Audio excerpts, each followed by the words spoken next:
Cuba sí. Cuba sí. Cuba sí.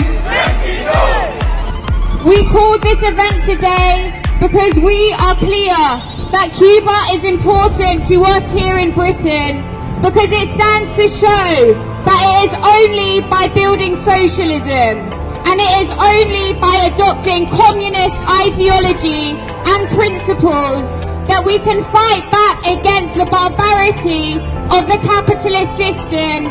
And Britain has played an active role in trying to destroy the example that socialist Cuba sets to the rest of the world, that socialism is possible, that a more logical and just society is possible.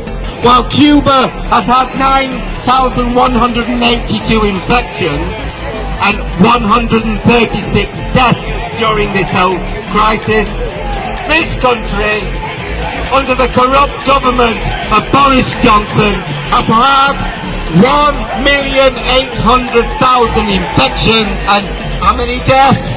More than 63,000.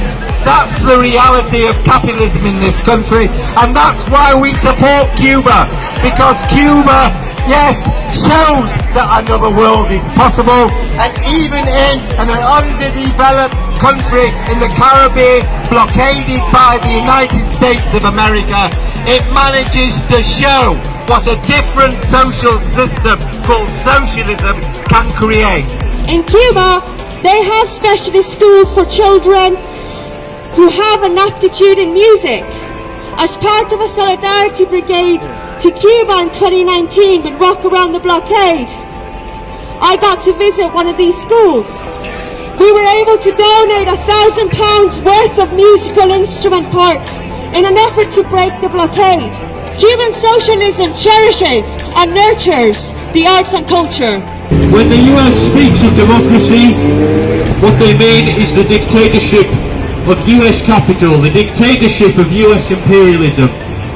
In November 2018, Cuban doctors on their international mission in Brazil were ordered to withdraw from the country because Bolsonaro had declared that the Cuban medics were terrorists. They have sent thousands, over 3,600 medical personnel to over, I think it's 30 or 40 countries around the world. They've been sending these people to help the countries that have been struck the hardest by this pandemic. As communists, it's our duty to, using the example of Cuba, show the working class that another world is possible. This is why we must stand in solidarity with socialist Cuba. Imagine what it would mean, not just for the people of Cuba, but for the oppressed people of the world, if Britain, the oldest imperialist country, had its own working class awakening. Join us in fighting to build the better world that Cuba shows is possible. Viva Cuba! Viva! Cuba sí. Cuba sí. Hands off Cuba. Cuba.